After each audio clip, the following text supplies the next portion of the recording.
Welcome to a podcast of the church. I'm thankful to be surrounded today by Pastor Frank Ramsuer, C. Elliot Johnston, Jesse Pollom, and we have a new face with us today, Caleb Callahan. Caleb has his own YouTube channel, and so he's going to be joining us today and be sharing some of his great wisdom with all of us. We got a lot of stuff to talk about, fellas. We're going to talk a lot about some political things. So I almost always feel like it's necessary to set the predicate for these kind of conversations when we're talking about a podcast of the church. Because there's still this sentiment out there that, the church should only be focused on preaching the gospel, and they shouldn't engage in politics, and they just need to focus on Jesus and stay away from those things. So I think a good story that kind of goes along with this is a mentor of mine told a story about his 4-year-old nephew, and he was babysitting one night and he wanted to lead him in prayer, and he said, "Listen, I always pray for you, so why don't you pray tonight?" So the little boy knelt down by his bed, clasped his hands, closed his eyes real hard, and he said, "Lord Jesus, please do everything so that I don't have to do anything." And yeah, that's a great prayer, right? So there's a sentiment, I think, in this kind of don't get engaged with political conversations that is so deeply dismissive. Just recently, when Joe Biden stepped down, we'll say, a lot of the people that I respect online, that I follow, and some other pastors I heard essentially echo a very common sentiment that I was seeing all over, which was that God casts down one, he lifts up another, God is sovereign, I'm not worried about it, doesn't matter kind of thing. Now, I believe that God is sovereign. I believe that God is good, and obviously he does cast down one and he lifts up another. However, I am somewhat concerned with the fact that what we mean when we say God is sovereign is what that little boy meant. I don't have to do anything. Rather than, well, we have a role and we have a responsibility. And I'll be honest with you, I am somewhat concerned about a Kamala Harris campaign and a Kamala Harris president. We'll talk about toward the end why that is, and kind of see what you guys think about that.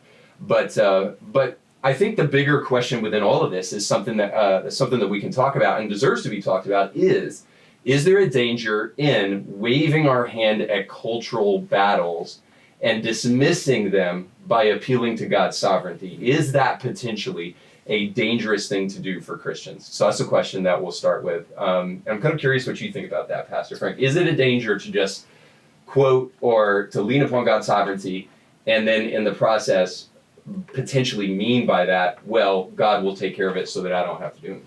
Yeah, certainly that's dangerous. I mean, to what degree would, to whom much has been given, much is required, apply to a group of people that live in the context that we live in, right? Here's a quote that just, I think, serendipitously, right, came across my desk this week from 1868. This is Finney. He says, "The time has come," this is 1868, yeah. "The time has come that Christians must vote for honest men, take consistent ground in politics, or the Lord will curse them. Politics are a part of religion in such a country as this. And Christians must do their duty to the country as part of their duty to God. And he will bless or curse this nation according to the course they, Christians, take in politics." If this was true in 1868, how much more true is it today? So I think we are likely where we are presently, and it might be, it's someone's called where we are presently the negative world. We're in a negative world as far as our Christianity is concerned, and that's going to take us some getting used to. I think that's part of what's happening with the church right now. We're trying to get used to the fact that we're no longer, what was sort of once culturally tolerated, mass is now not simply tolerated. I mean, it is rejected outright, full stop. There's an adversarial. The winds are now adversarial, where in this country largely they weren't so adversarial. So we're probably where we are because we've, in our complacency, in our prosperity, in the great peace of experience, for the last 70 years, we've gotten soft, and now we're in this place where we've got to re-engage this arena. We've got to see people raised up. So yeah, I think there's a real danger in that. It's yes, we all trust God's sovereignty, right? If you got your Bible open for just any length of time, you realize that there's a sovereign God who does rule it all, but yet it's always been God's way that when he wants to see something happen on the earth, he'll find a man or a woman who's willing to risk everything to go against the tide of culture and all the gods and the idols that are contrary to him and say, will you stand? Will you take a stand? And that's really what living's all about, in a sense. So, I agree. It's a problem. There's a bit of a theological trap there as well. I mean, it is accurate to say that God is sovereign. God controls all things. Right? And so we don't bring anything to the table. But if we also say that, then what's the point of sanctification? Right? We are sanctified to become transformers and to be the hands and feet in this place, right? And if politics is downstream from our worldview, I think rationality denotes that we have to follow that line of thinking. Reformers reform or not. Or not. We need a little bit more than the not. We need something like that, for sure. That made me think of two texts as you're talking. So, God doesn't only sovereignly ordain the ends; He sovereignly ordains the means by which those ends are attained. That's a great perspective. Right. So, Acts 2. So just the crux of the gospel, Jesus on the cross, right? Did we kill him, or is it a plan of God? If we're doing the whole false account, we don't have to choose, right? I love this verse because it's Acts 3 or Acts 2, because in one verse you just see both blam in the same sense. This Jesus, delivered up according to the definite plan and foreknowledge of God, was crucified and killed by the hands of lawless men. Hold on, God put him up as a definite plan for his foreknowledge. So who did it? Well, the answer is yes, because God works through means and through people. 1 Corinthians 3, you all know this text. Paul and Apollos arguing about who gets the credit. I planted, Paul talking, Apollos watered, but God gave the growth. So neither he who plants or he who waters is anything, but God gave the growth. I mean, Philippians 2, the classic work out your salvation with God, who work out what he works in, right? Work out your salvation for fear and trembling, for God works in you to will and to work for his good pleasure. Yeah. Genesis 50:20, you meant for, that's right. Genesis 37 through 50 with the whole justice. Well, you meant for evil, God meant for good. Well, whose plan was it? His brothers or God's? Yes. Yeah. Right. So you don't have to choose between conundrums like that, or you don't get to allow the kind of what you're getting at, the excuse of, well, God's sovereign, brother. It's like, okay, but what are you doing? Because I see a lot more people saying that than people having insane anxiety because they're trying to change the world for Christ because they don't trust him. That's where I have to inject something that kind of bothers me, is that I think that sentiment has the veneer of spirituality, right? Well, God is sovereign. God's going to we're exalting God in all of his power. And there's no doubt about that he is sovereign and God is all powerful, and we would do well to remember it. But I also wonder if the way that we use God's sovereignty would make no sense to the early church, right? Especially as an excuse not to be involved politically. Because the early church in the first century were not persecuted because they believed in Jesus or because they believed in a resurrected Savior. They were persecuted because they would not burn incense to Caesar. Sure. So when you say don't be political, or God's over it all, it's like, yeah, well, God's over it all, and that's why I'm going to obey in this thing, and that's why I'm going to take a radical step of faith and engage in my culture in a way that radically changes the culture. And that is why the culture radically changed in the first, second, and third century, because there were Christians that were willing to risk it all in order to step out there and change the world and obey God. And I just think that there's two ways to resolve the tension that Christians might have today with free will and determinism. And that is to totally ignore it or to try to resolve it. And I think the vast majority of Christians just ignore it. And the way they ignore it is by deferring to God's sovereignty. Just, oh, well, God will take care of it. And what I think that is actually them saying, if they would be honest with themselves, and they might not even know this, but I think genuinely, like maybe subconsciously it is, I don't know how to resolve my place here on this earth in the context of a sovereign God. So rather than to think the hard thoughts of what that looks like and what that means and what that may require of me, well, let's just defer to God's sovereignty. And I think that just creates a Christianity that has, and I think you're right, Pastor Frank, that has got us into a lot of the mess that we are in today. Yeah, I think you're being really nice there. That would be a nice way of putting it. I think just people appeal to sovereignty too a lot of times out of cowardness. right? It's a very easy thing to just say, well, God is sovereign over it, so I can be a coward and not have to deal with it. Mhm. It's Right? that Jonah-style isolationism, right? Mhm. Where it's sort of Yeah. like, God, we are sort of chosen people. They are sort of headed for destruction or whatever. Mhm. Just go leave us alone, right? Yeah. God's gonna sort Yeah. everything out. Yeah, and you have that, and then you have the bad theology around it, right? Where you have like the, we don't have to be perseverance of the saints, right? So your theology matters inside of that too, in terms of what you are saying, how you see that. Yeah. So there is some knowledge there, but I also think, just like people use turn the other cheek all the time, right, as a way to get out of it, right? Jesus said turn the other cheek, and it's like, yeah. He did, and if your ego's involved, you turn the other cheek, but he didn't tell you to turn the other cheek if your wife and your child is sitting next to you and you're responsible to defend them because that's what God told you to do, Mhm. right? So it's like same kind of thing I think is thrown around with God's sovereignty in that way. Yeah. Yeah, 100%. So with that being said, now that we've set the predicate, let's get crazy and engage in some current events. Because I don't know if you fellas knew or not, but, and I hate to break it to you if it's the first time, that you are not going to be able to vote for Joe Biden in 2024. So I'm very, very sorry about that. Yeah, but who's psyched about Kamala? Yeah. If she gets there. Yeah, we'll see what happens after the convention. Yes. Seriously, we have experienced in the last 2 weeks the most It's crazy. momentous political shifts that I think in American history, I think is fair to say, in terms of attempted assassination of a president, and then, and of course that comes on the heels of a disastrous debate with Joe Biden, where prior to that he was sharp as a tack and totally with it, and this is the best Biden ever. And then after that debate, a week of the media telling us the truth, which almost seemed like, hey, the world might return to normal again, but just so that they could then, after Biden insisting for that whole week that he was going to stay in the race, to step down and then to be replaced without a democratic process whatsoever with Kamala Harris, all of a sudden, who is now cutting ads. So before we get to that whole thing, let's talk about Joe Biden stepping down. And I'm really interested to talk with you specifically about this, Chris, but you guys may have some things to say about this as well.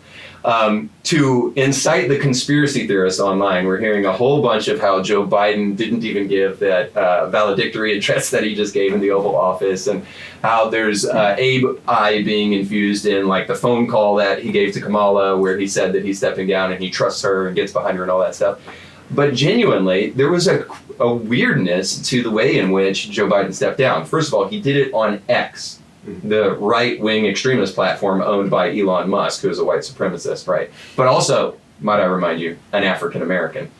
So this African-American, who's also a white supremacist, that's where he chose to do this, and by posting a letter without any kind of recognition of doing this visually. He did it virtually. Sure. Then there's a lot of people that saw online, take this with a grain of salt because it's internet sleuthing and all of that kind of thing, that his signature was actually a electronic signature and not an inked signature. Sure.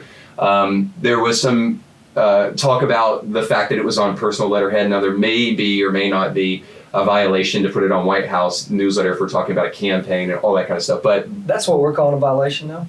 yeah, among Bad ink. This is 3 years of that. Letterhead. Now we broke it. Now we got a felony. Now we got a felony. Now we got a felony. That's the line that got Not arresting old women who are singing outside of abortion clinics. Anyway, all that to say this is that it's at least troubling, right, that we live in an age where we're not sure if the president is in control, not only of his faculties, but also whether or not he stepped down. So I'm just wondering about the potential dangers of this kind of virtual world when we're talking about something like election integrity. Have you spent any time thinking about this? Sure. Because I know this is your area of expertise. Sure, certainly. That's all he thinks about. Yeah, I think about it from a cultural perspective, even more so than technology. Technology is obviously a player, and I think the technology has made people, it's accelerated people into these conspiracies, right? Yeah. Is Biden alive? I've heard that several times. Is Biden alive? Are we using deepfakes for Oval Office visits? And I mean, what are we doing? And the technology is certainly there to make these things happen. And there's the availability of the footage is you can make Biden say anything you wanted to with enough deepfake technology at this point. Right. But to me, culturally, this just smacks of where we all are.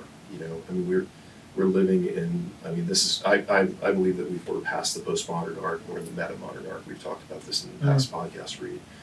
But if postmodernity is still affecting us, we all live in these hyper realities, these simulacra, right? We live in these media cycles where we can't believe anything. We can't believe our own truth even, right? Everyone's got their own truth. Everyone's got their own brand on social media.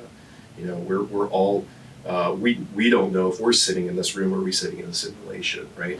And it's just caused this unbelievable amount of confusion, right? So I don't know how, let's think about the five of us. I mean, what would we need to be convinced that Joe Biden at this point was cognitively capable of being president for the remainder of his term, right? And honestly, I think, speaking as somebody that studies media theory, I think he would have to be in here with me having a conversation, right? And then there were people that would say, well, you can't even trust your own faculties because we're running a simulation, right? I mean, it just, that rabbit hole goes further and further and further. And so, when you have something like this, and you have the president stepping down virtually, or in a sort of in a disembodied or a sort of a chained manner, it just adds fuel to that fire, right? And takes us even further down that sort of rabbit hole of simulation, which is really a strange one if you ever want to go there. Ready Player One at its finest. Yeah, that's right. That's where we're going. Matrix, obviously, the given. But the interesting thing about it is that, like, it would not surprise me at all if this was something that was forced upon Joe Biden, right? Because he said a week ago he was staying in no matter what, and then all of a sudden that changed overnight. He got COVID, went away for the weekend, and boom, outside of his anything visual coming out with him, like addressing the nation or anything like that, totally virtual. In writing online, he steps down. So I don't know. It does leave you wondering what to believe, but since we're probably, unfortunately, never going to know the truth there's two things that I think I could say undoubtedly are going on. And one, the media has done a fantastic job of ruining all their credibility so that we can no longer trust anything that they say. You think. Yeah. Well, I mean, you're right. The average person, they might go, well, I don't necessarily believe you. Well, they were just trying to do what they could for the government. Oh, it's in the public interest. Or whatever. I mean, it's unbelievable. No, I agree with you. I mean, the fact that the media still has credit in anybody's mind at this point before this even is... Right, but it does exist. Absurd people do exist. You are right. Sometimes I forget. Leftists. But then the second thing is, obviously, we're living in a world of moral relativism where it doesn't even matter because nothing is true at the end of the day, right? Everything's subjective. It's all a matter of your personal preferences and your feelings. If a man can feel like a woman one day and then become one and then shout until you say his pronouns, then what is actually real at the end of the day? So we still are struggling as a culture with something underneath all of this that I think hasn't been resolved yet, which is what is the source of truth? From which do we derive our understanding of truth? And until we do that, everything's up for grabs. There's no mooring, at least, until we decide where truth comes from. Yeah. I didn't see Christian nationalism on these three things we're talking about. Where's that at? You're ready to announce right now you're running? Yeah, I think two things. One is, I think the lie is the point. That's disturbing, meaning when every leftist institute, I mean, it's just, you sit there and you think, how can you look in that camera if it is you? And patently, I mean, every single solitary line out of your mouth is not simply untrue. It's, right? So, and you sit there, if you listen to the 12-minute speech the other evening, you're sitting there and you're going, your track record of the last 3.5 years merits another term? In what realm? What are your great, right? And you listen to these advocates, or Kamala Harris. Joe's accomplished in 3.5 years what most presidents can't accomplish in 8. And you're like... Joe's like, I did? He's like, well, I mean, define that, because, I mean, if you're talking about destroying a country in 3.5 years, I mean, it's true, you've done more damage. But they have this, and you sit there and you go, is there no... So, I think the lie's the point. The lie is the point that it leaves humanity in an absolutely unstable posture, as you're just talking about. Mhm. So that's negative, right? Because you don't build, the left doesn't build bridges, right? These things, they don't fit. That's why you see them kind of stepping on themselves, right? They can't. It's not that cohesive, but it's, in a sense, it's just all meant to be sort of maddening on the one hand. So that's something that you've got to have some mooring to navigate, because you will lose your mind. Mm-hmm. And I think we're seeing a rise in mental health and all kinds of things.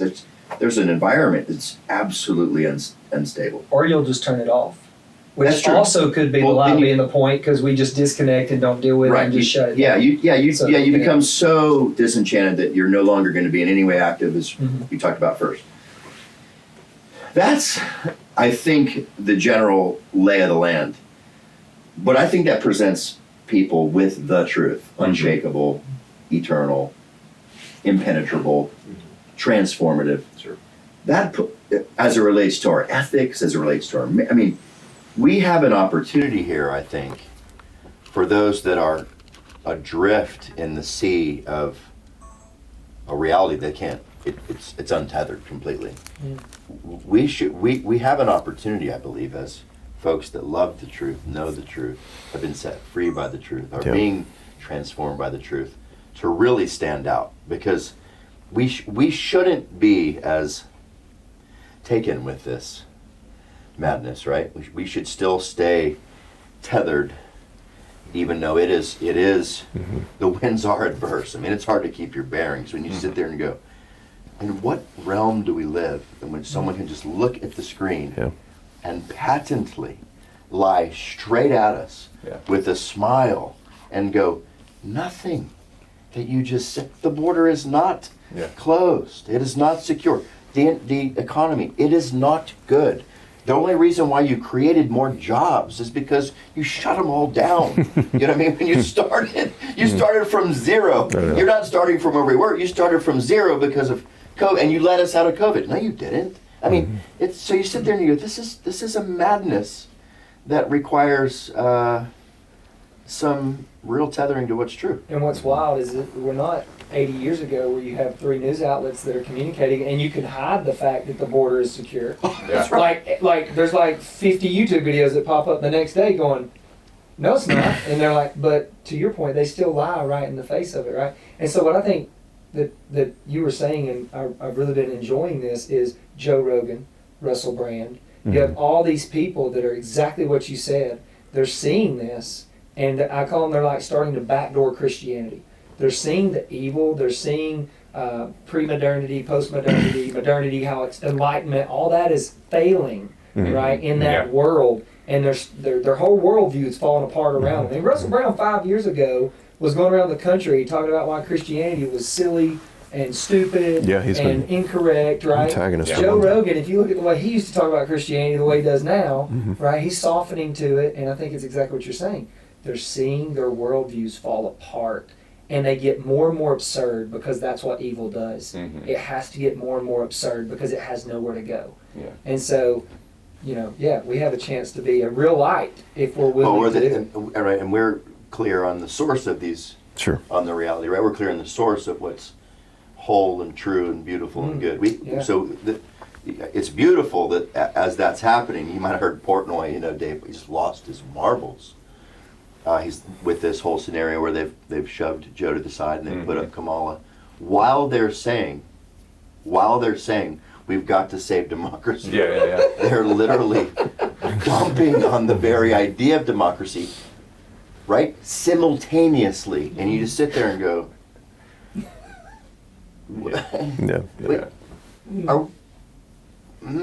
James Lindsay had this great meme where it showed all this crowd of people and they were shouting, Biden, Biden, Harris. It's just, it's the madness of crowds, man. It's no doubt. So you said something about kind of how people are getting sick and tired of what you would call meta-modernity or post-modernity. And so you're finding some people who are rediscovering Christianity. The authenticity of that, is up for debate. But I did hear a conversation just recently with Elon and Jordan Peterson where they said something I thought was really, really interesting. The whole thing is great, and at one part heartbreaking where he starts talking about his kid who has fallen into the transgender cult, and he says, "My kid's dead. They took my kid." But anyway, they also get into Christianity, or what Jordan Peterson kind of sarcastically calls the idiot superstitions of the West. He says, well, there's a group of people who said, we'll get rid of the idiot superstitions of the West, and we'll become Baconian rationalists. Yeah. And then, in my mind, the laugh heard around the world is not Kamala's, it's Elon's right there, who's arguably one of the smartest dudes in our current culture right now, certainly done a whole bunch of really smart things. And he laughs out loud when he says that we would become Enlightenment rationalists when we get rid of our idiot superstitions, because we see the exact opposite of that right in front of us. We didn't become more rational the less Christian we became, even though Richard Dawkins insisted that's exactly what we would be. No, we don't even know what a man is anymore. We don't know what a woman is anymore. We don't know if children can willfully consent to sexual aggressive acts from an adult or not, if these quote-unquote minor attracted persons are just a sexual orientation. So no, we are absolutely, like I said before, unmoored from reality. And again, if we're not going to insist upon a litmus test for truth, or a source of truth, I think will consistently be falling victim to the winds of every prevailing ideology in our culture. With that being said, I think this is just a thought experiment, so nothing that we're going to say here probably will be 100% objectively true. But I do think that there's something to this idea. I forget who said it, forgive me, but a guy said, "You show me the songs of a nation, and I'll show you the future of that nation." Show me the songs of a generation, and I'll show you the future of that nation. So I think in the same way that there is a sense in which our leaders are emblematic of where we are as a nation. Now, as much as that would make anybody cringe, like you just did, I do want to take a moment to take a look back on the legacy of Joe Biden, because like it or not, he was our president. But what does it say about us as a nation that we went so long with a man who was clearly incapable of forming sentences out of his mouth hole, and so long with the media lying to us repeatedly about how competent he was to be in office, and the fact that we, I guess maybe even in the first place, elected him to bring a sense of, quote, normalcy, even though this man's 50 years in office have not been a mystery to anyone. So what do you think Joe Biden's, not only his legacy, but also what do you think his presidency means as to where we are as a nation and who we are as a people, maybe? I'd say we're a people of third-party information. We do not know how to critically think anymore. We do not know how to go to a source and come up with ideas of our own. We want to be told what to think. Yeah. We want to turn on the media and they communicate to us what is true, and we believe it, because at the end of the day, we're too afraid of what might be the alternative if it's not true. Right? And then again, going back to the cowardness of it, as long as it's not my opinion, it's somebody else's opinion, I can always push it off on them when it doesn't come true. Well, I got that from CNN or MSNBC. Like, that wasn't my opinion, right? So if we never formulate our own opinions, then we're never truly accountable. Right? And so we like that. We're an unaccountable people. We don't want to be responsible or accountable for anything. Right? And so I think that says a lot about where we are as society. Yeah, so you'd say it's more convenient for us to believe that the media is telling us the truth, because the alternative is to recognize that we don't know where we're going to get our sources of information from. Correct, and we can always blame someone else when it doesn't turn out to be true. So one of the key features of metamodernism as opposed to postmodernism. Me and you are going to have a conversation after this. I want to know more about metamodernism. Sure.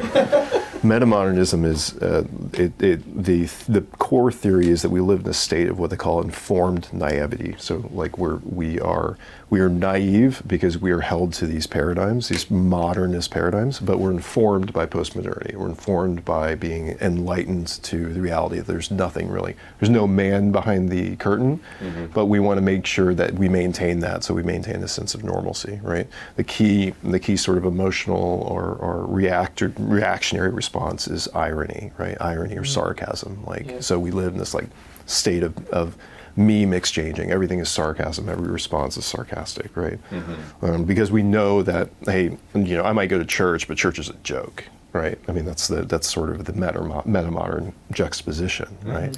And I think that fits exactly with kind of what you're saying. There's the desire, and even a Biden presidency, there's a desire to maintain, to uphold some sort of semblance of like a paradigm, like, hey, we're Americans, we're whatever, we have our thing, but at the same time, we know it's a giant joke, right? And we're trying to tear it all down at the same time, right? That I think this is one of the grand challenges that the church faces today, is that we do have.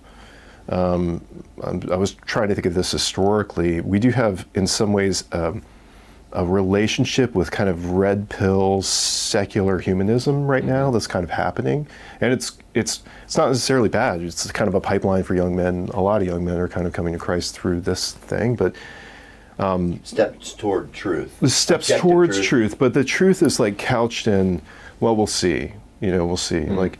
I like maybe a good example of this would be the Andrew Tates of the world. So the Andrew he's saying Tates of the some world. true things, but also couching it within a form of masculinity that no Christian really can get behind. Yeah, exactly. Because that's not the expression of masculinity that our worldview, or what Scripture tells us, or our worldview teaches us. But I think that when we maintain this world, it's the post-Biden world, we kind of live and maintain these paradigms. We're participating in that, and that's one of the reasons why I think that we should be politically active, to kind of circle back to what you were talking about first. As far as the Biden legacy, sort of initial question, I see us pretty straightforwardly, like before the presidency or even the vice presidency. There's just not much there. Like, I've seen multiple people show like analysis of how he's flip-flopped on every major issue, like multiple times. So he's just sort of the classic lifelong bureaucratic career politician. Like, I've heard Rogan describe Gavin Newsom as a cardboard cutout of a person. I think that's brilliant. I just think Biden's the same, a cardboard cutout of a politician. Yeah. Not that much good or bad. You can say he's just someone who made a career out of politics and doesn't really, probably doesn't know what he believes about any of it. As far as the legacy of president, the media narrative changing recently is going to change that. I mean, I still don't know how to think of how planned it seemed that they all flipped on him with the debate, saying what we all been saying for like 5 years, that he's clearly early stage dementia.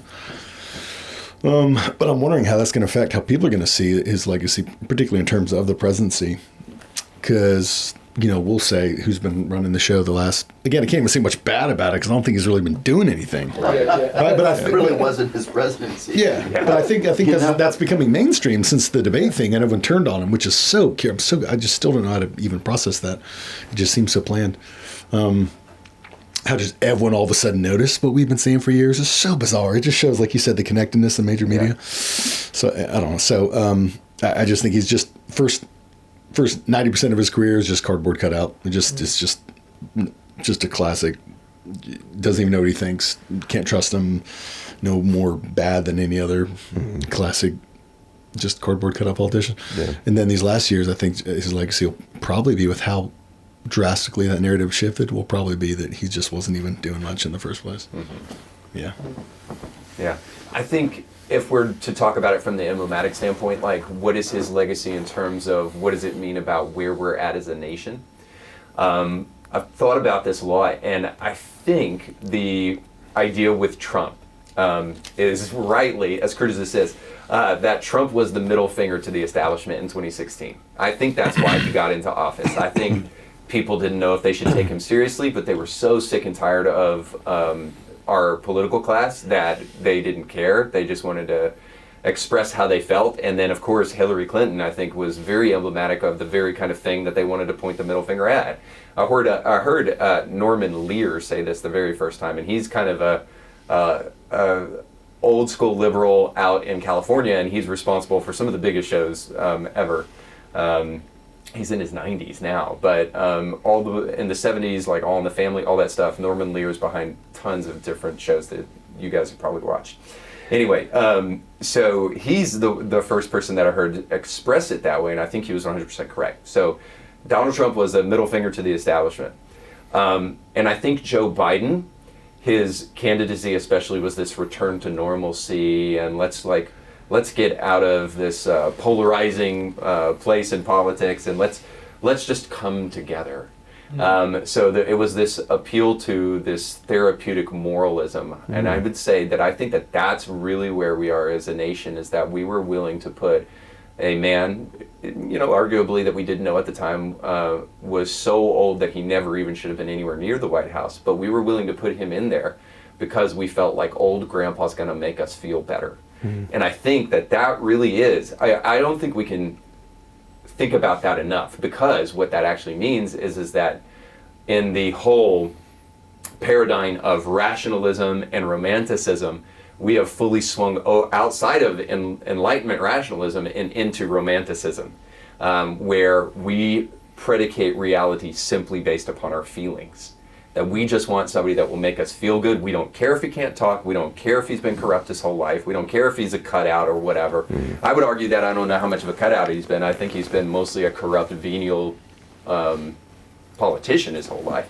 What he did to Clarence Thomas, the way he was treating people all the way back in the day, early on when he was running for president for the very first time in '89 or whenever it was, I don't remember when, every 4 years, so I think it was '89, and he was running for president for 90. Plagiarism.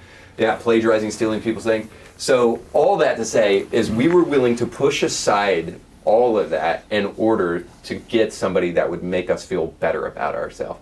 I can't help but wonder how dangerous that actually is for our society. And I think after 4 years, we've kind of seen it. Well, I think too that says something about where the evangelical church was, because much of the evangelical church, I think, also is the reason he became the president. And we believed the lie that conflict doesn't lead to peace. Because we saw for 4 years we had a lot of conflict, right? And we all of a sudden were just totally turned off to the conflict, right? Yeah. And we thought, no, peace can begot peace. No, sometimes it takes conflict to begot peace, right? And that's how we arrive at peace, right? Sometimes. And so no matter how much you didn't like the Trump presidency, like his conflict drew out the evil, right? And we liked that part of it, but then we didn't like the conflict that it took to draw it out, right? Like, you can't have your cake and eat it too, right? So I think it really showed kind of like the unwillingness for us we're talking about engaging in politics. Much of the reason why we don't do it is because we're just like, we don't want the conflict. Right? We want the peace, but we don't want to have to put up the conflict to be able to arrive at some form of peace. Like, that's where the church is, I think, in a lot of ways.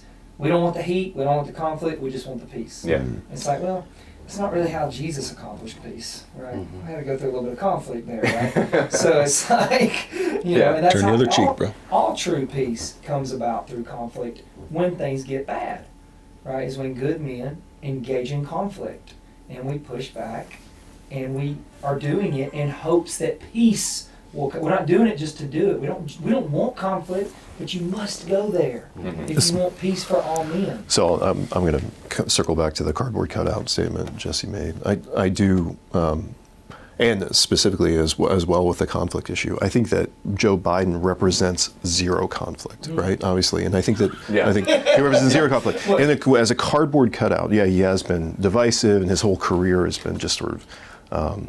It's just been a mixed bag of just him hating on people he doesn't disagree with. But he's capitulated in every single way to the bureaucratic state. Every single way. Any way that he can gain a vote, he's gained a vote, right? He has done anything he can to kiss any baby, do whatever he can. He's the classic politician. So that way, he is definitely a cardboard cutout in that way. And I don't know if that's the way you're meaning it, Jesse. But yeah, I mean, the bureaucratic state is taken over, right? And Donald Trump obviously represents the antithesis of that. It's good. And strange, and we, as you mentioned, Caleb, where did the evangelical church stand? You know, some would say in 2016 they did. Of course, that brought about a great faction and schism, right? You had the group that just couldn't stay in their souls with voting for a man like Trump. To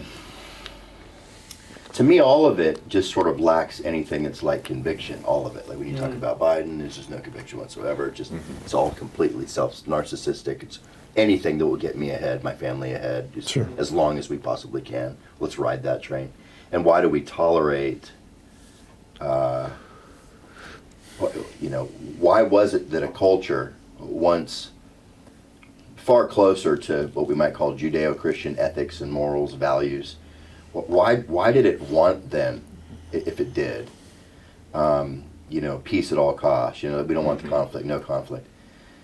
To me, there's this, to try to make sense of what is happening, is sort of the undercurrent of it all is bigger than just, it's principalities and powers, it's rulers, it's a spiritual battle on the planet where every vestige of whatever Musk called, or what Peterson called, how do you call the old idiot superstition? Yeah, the idiot superstition of the past. Yeah, any vestige of that, it's what is essentially keeping humanity from complete and total chaos and destruction. Yeah. And so, to me, there are, he's been a pawn the whole time. Trump was sort of he was the sand in the gears of the globalist agenda that has got to eradicate this problematic faction that still wants to still believes in the things that we've once believed in. And so and that's why, to me, that when the church just sits down, when issues of deep conviction are on the table for peace, as opposed to quote unquote peace, or we don't want mean tweets, and we don't want that red-haired guy, and he's A, B, and C, and all that's largely true. But in the end, you're like, but aren't there things that we say and claim to believe in deeply, that they will be gone if we don't do something? So that, for me, in terms of what does a Biden presidency mean, there's a groundswell, or maybe a heavenly swell, or an otherworldly swell, an unseen swell, and that's why the church should be aware of what it is. That's why the church has got to be involved. I mean, if we're dealing with principalities and powers, and I think that's when you say, how could they, I think you were saying, Jesse, how could they, ride that horse and then just flip, and now they're riding Kamala's horse? Because it has nothing to do, it's the agenda that's bigger than any of the personalities. And she'll be a paper, she'll be a paper cut. She'll just be whatever we need her to be. Of course, she's proven that already. I mean, if you listen to it's alarming, right? She's what every man didn't want her to be. You talking about Willie? Man, I mean, it's just, so I think it's, when you talk about what postmodernism has done even to the church, we're just, when nothing's true any longer, and all we want is just, let's just pacify. We're not going to stand for anything. Pacify and affirm. And Biden has been the president of affirmation. Yes. Right. When those We're in trouble. lines are erased that God drew, Then where do you redraw them? And who redraws them? Right. That's what I always ask every kid I ever talk to. When you erase that line, where is it being drawn, and why do you get to redraw it? And who gets to next? And that's where we are in society. The lines have been erased, and everybody's redrawing them, and no one knows who gets to and why they should be there. Well, even worse, it's not a matter of even who gets to. We have pastors in Atlanta, Georgia, who tell you that Christians should not draw lines, they should draw circles. Oh my. And Oh my. around a campfire, singing Kumbaya. And I'm going to argue here that I think polarization has a purpose. And what I think it does is that it helps create clear boundary lines and on-ramps for people who want to get onto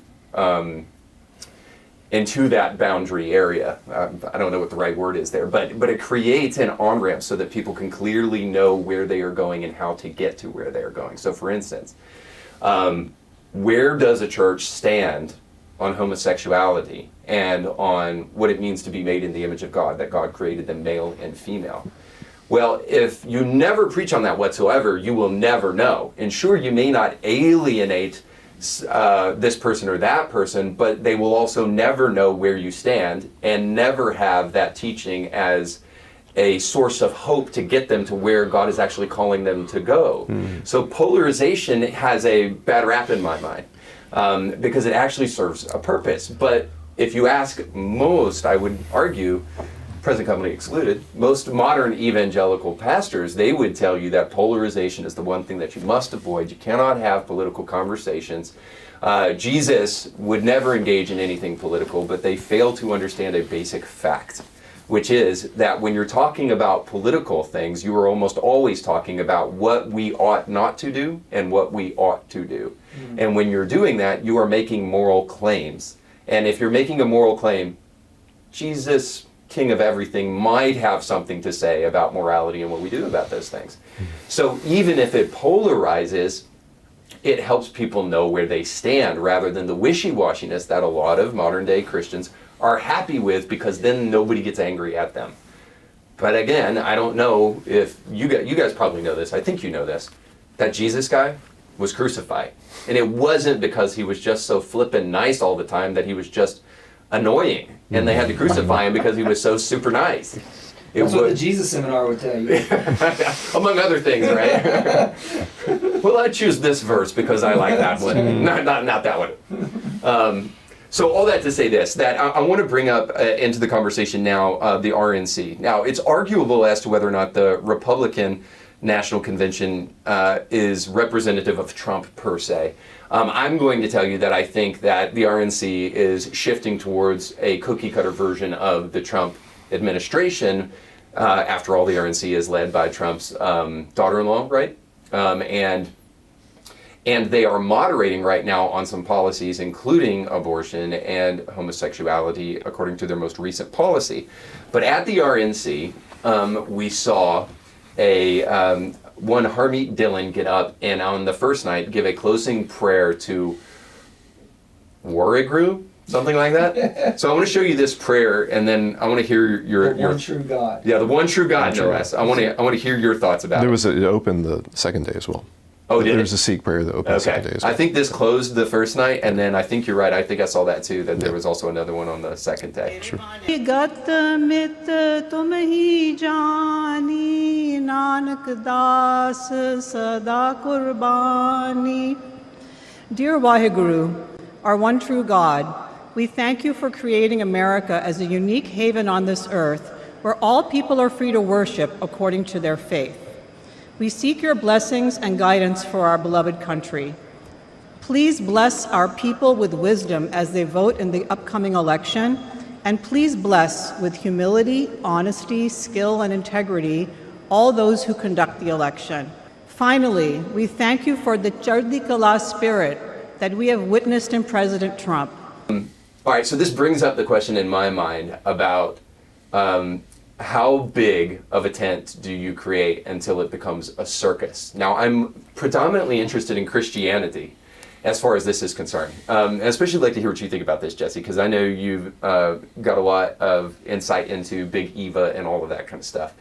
I think it is arguable that the RNC isn't a church, and therefore they need to draw a big tent because they want to draw a bunch of people. However, if the RNC is moving towards a reflection of the Trump administration, I want to know who I'm voting for, and I want to know what I'm standing for when I cast a ballot for Republicans, first of all, but also I want to know what Make America Great actually freaking stands for. What does MAGA actually mean?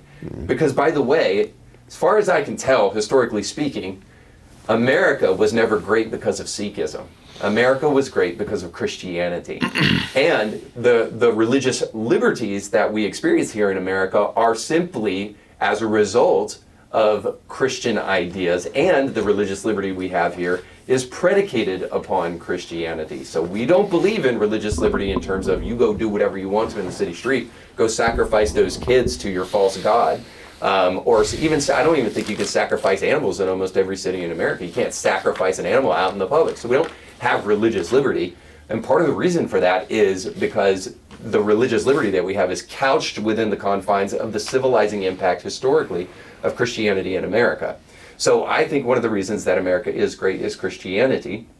And if that's true, then why do we need to pander to a group of 500,000 people or so in America in order to broaden our base out? So why can't we emphasize the things that made America great while also saying, hey, Sikh, you're welcome, but Sikhism didn't make America great? Yeah, so the moments like this help you to sort of humbly receive what all the conservatives in the 80s were saying about like the slippery slope, the classic conservative argument. I just fast forward a couple decades and here you go, right? So I always say the principles, I didn't make this, but the principles of Christ without the person of Christ will never lead to the peace of Christ. Mm-hmm. I'm getting really tired of Christless conservatism and stuff like that's why. Mm-hmm. Mm-hmm. Right? So it's the myth of neutrality. You were touching on this, Caleb. Mm-hmm. I mean, on the one hand, like, so, you know, I'm always in the sphere sovereignty thing. Like God has three distinct spheres over which any notion of or relegation of authority in all the Bible falls into these categories, and there's overlap in concentric circles and stuff. But church, home, and state. Church, home, state. We flirt with two categories, church and state. So there's a lot of nuance there depending on what we're talking about. Like, you could say so many things about this. So our church has a civics and cultural engagement department. We brought James Lindsay, who's an atheist. Awesome. He didn't have the pulpit.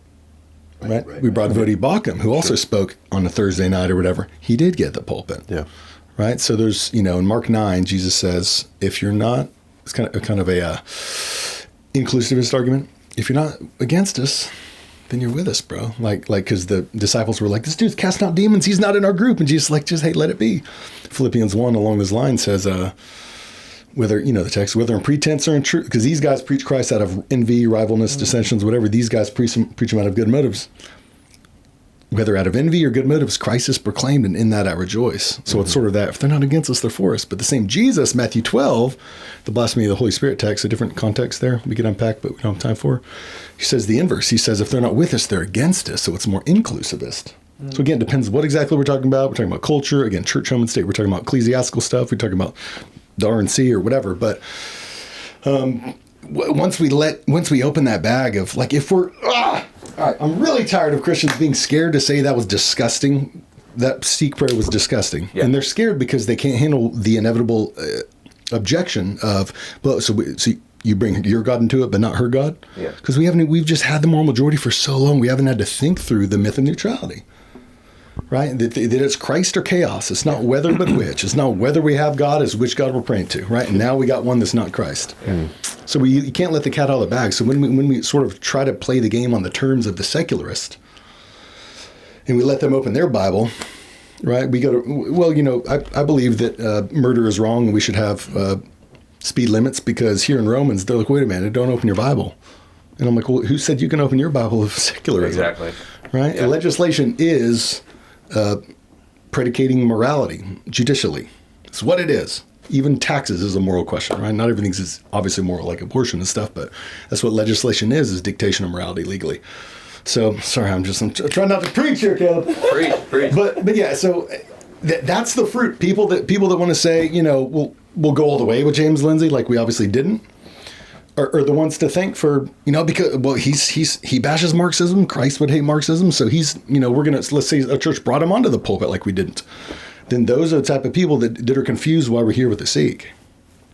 Right? So there's no neutrality, dude. Mm-hmm. Like, the principles upon which the Constitution was founded are inherently theological. Christian theology. That's theonomical, I would argue. I'm a postmillennial general equity theonomist, eschatologically. All right? So that's not theocracy. I don't want Sharia law. I don't want the deuterocanonical law to be within the Constitution, right? We're not talking about theocracy. We're not forcing anything. God's kindness leads us to repentance. We don't force people to conversion, right? Right. Worship and structure, right? It's worship and structure. So in an atheist system, in a secular humanist system, you will worship their God, and you will hold to their structure. Same thing's true in Islam, right? You will worship their God. If you don't, they're going to convert you. If they can't convert you, they're going to kill you. That is the Quran, right? That is the Quran. In Christianity, it's not that. You must hold to our structure, because only our structure produces the freedom, the liberties, and the pursuit of happiness that you want. But you don't have to worship our God. Yeah. But you must hold to our structure, right? Because only our structure produces the things that you want. And in fact, in our structure, you will have more freedom and more liberty than you ever will in your own structure. Yeah. Right? Yeah. It's good news for the Sikh that they lose. It's good news for the Sikh that you lose. Right? It's because our structure is a representation of true reality. Because we worship the one true God, not the Sikh. Right? Yeah, that's good. And that has to be proclaimed as well.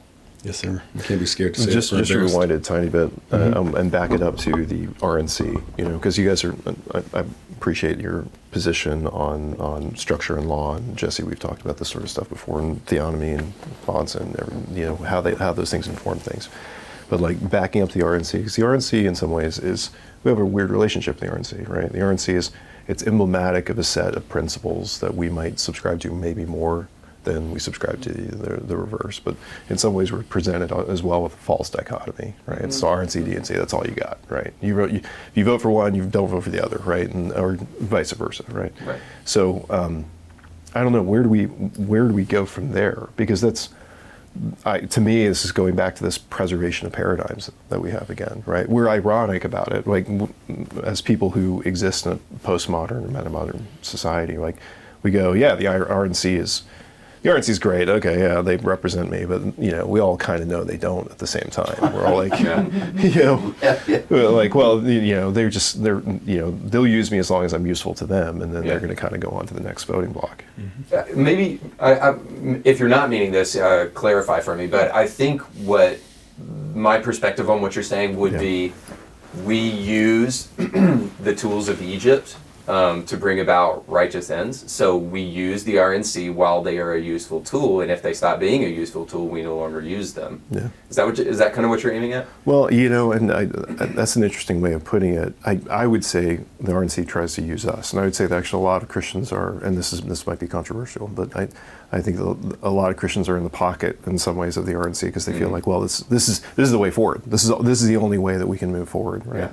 And I think that's a false dichotomy. Why does the DNC not put forth legislation that they don't think the left would like? Because the left wouldn't put up with it. Mm-hmm. I think much of what the RNC did is as much towards us and what we've been talking about here, and our lackadaisicalness of them thinking that they can, and those Christians aren't going to care anyways. So it's part and parcel with us accepting a Sikh prayer. That's right. They're going to be okay with it because they don't say anything about anything, right? So they'll just do what we're going to do. But I promise you, the DNC is not going to do that to the left. Yeah. That's a good point. What Right? about this thought then? You look at, someone once compared Trump and DeSantis to transactional versus transformational leaders.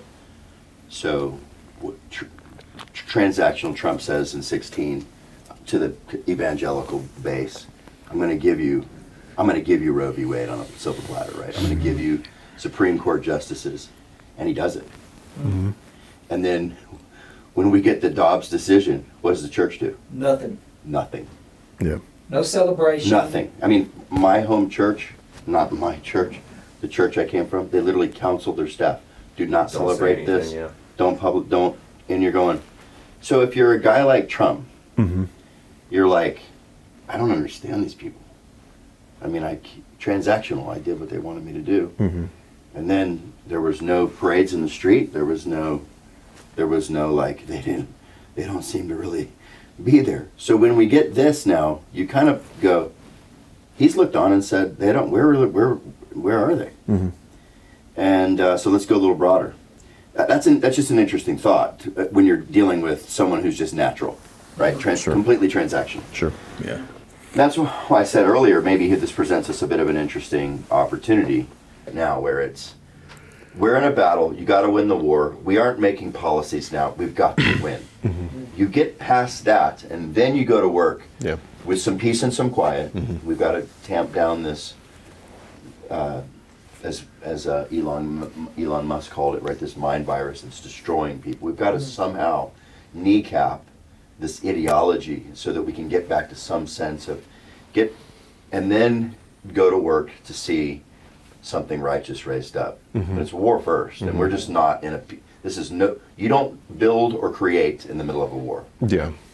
How do you go to war without war-ready warriors? And that's a problem. Right? There's not a lot of those in the church. Yeah. And we're trying to raise them up in the midst of it, right? We're trying to hurry up and get them ready because, like you said, we're in the fight, right? And we're, okay, you're ready, get up there, get on the front line, let's get another one ready. Yeah. Right? That's what I feel like we're having to do right Well, now. maybe this is a bit of a second chance, right? Maybe 16, this thing happened where Trump was the cog in the globalist agenda and he ticked everybody off.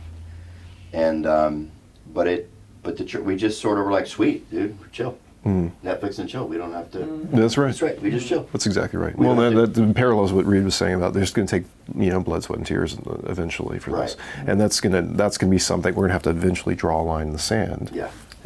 Well, if we can get away from the idea, if we can escape the what church is about kind of thing, and begin to attract men of intellect, men of courage, women of courage, let them know that this isn't that the political space isn't some unredeemed place where you can't sully your. No, it's a place we should go.